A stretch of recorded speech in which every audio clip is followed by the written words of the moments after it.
Oke, mungkin lanjut aja. Beasiswanya ada tiga, umum atau general, targeted atau afirmasi. Kita coba buka yang umum aja ya teman-teman. Jadi kita coba buka. Nah ini yang umum ya. Beasiswa reguler 2022.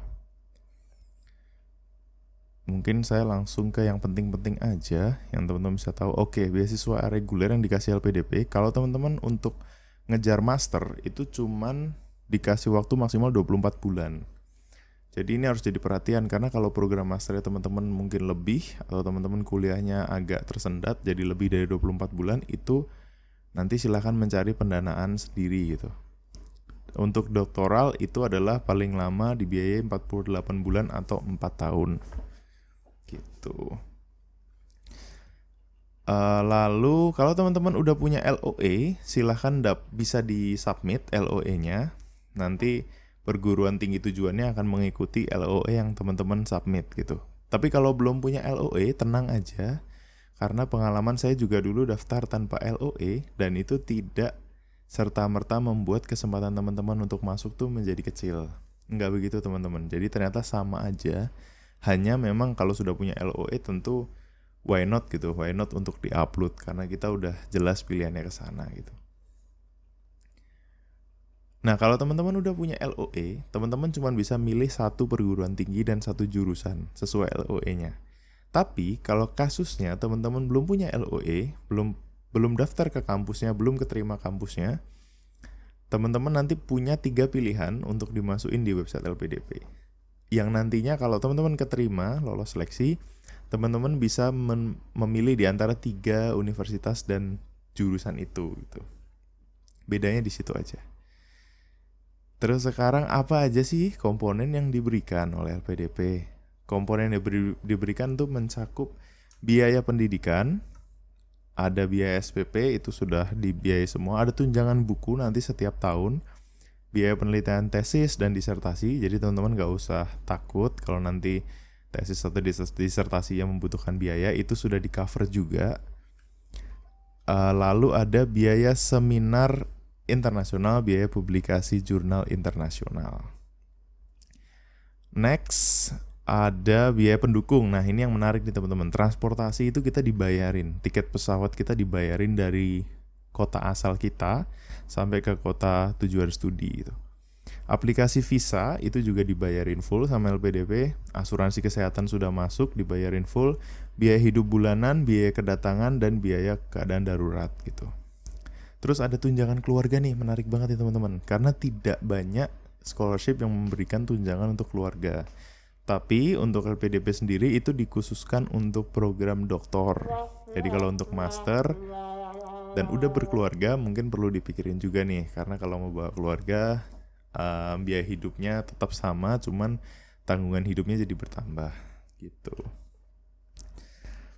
Persyaratannya apa aja? Untuk daftar beasiswa LPDP, yang pertama Anda harus warga negara Indonesia ya.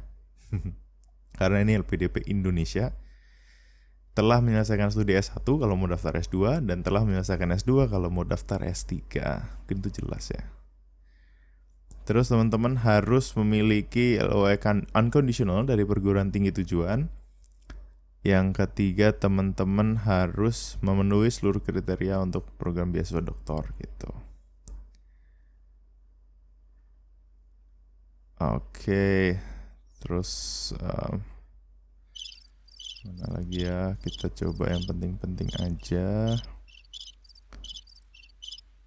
Oke.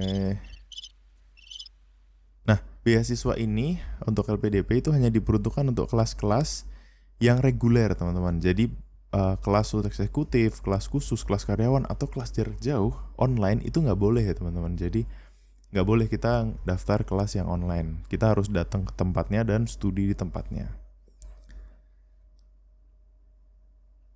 Oke, nah ini juga nggak boleh nih kita untuk daftar jurusan atau kelas yang bukan di perguruan tinggi induknya gitu. Karena kan sekarang banyak tuh universitas luar yang punya cabang di Indonesia atau di Jakarta gitu. Nah itu nggak boleh, itu nggak boleh.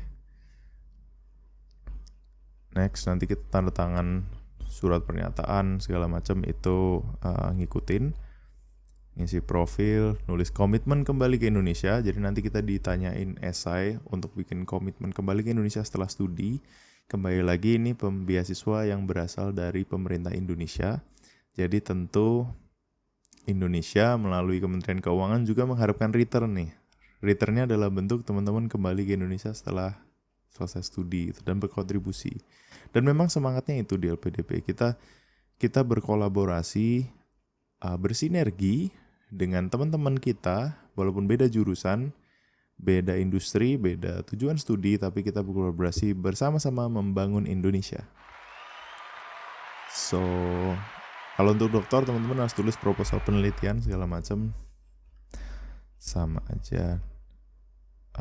Oke, nah ini ada batasan umur nih teman-teman. Tapi semoga umur teman-teman nggak ngelewatin batas ini ya. Tapi bisa jadi pertimbangan kalau melewati, mungkin teman-teman bisa coba cari pemberi beasiswa lain. Ada juga beberapa yang nggak pernah mencantumkan umur.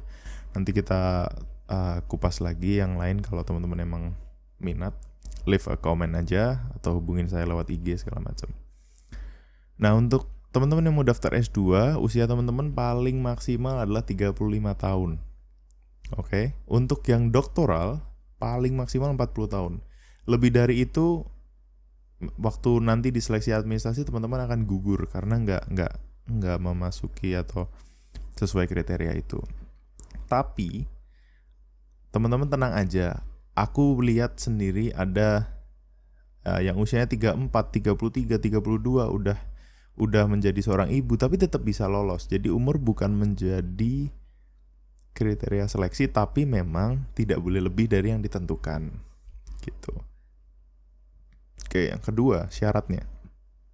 Ini juga tricky nih.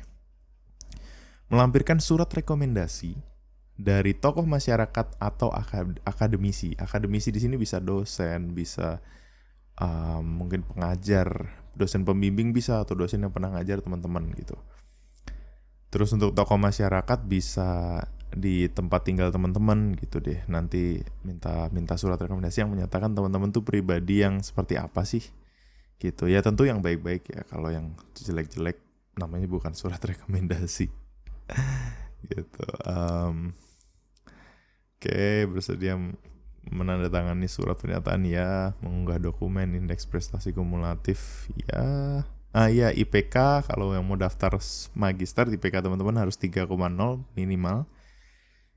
Untuk yang doktoral minimal 3,25. Kembali lagi, ini tidak menjadi salah satu faktor yang menentukan teman-teman lulus atau enggak. Ini enggak ada poinnya, tapi memang ini adalah syarat minimum. Jadi gitu, harus dilengkapi tapi tidak menentukan teman-teman lolos atau enggak. Jadi enggak usah minder gitu sama IPK-nya misalnya cuma 3,1, cuma 3,2, sementara yang lain ada yang 4 atau 3,9 gitu.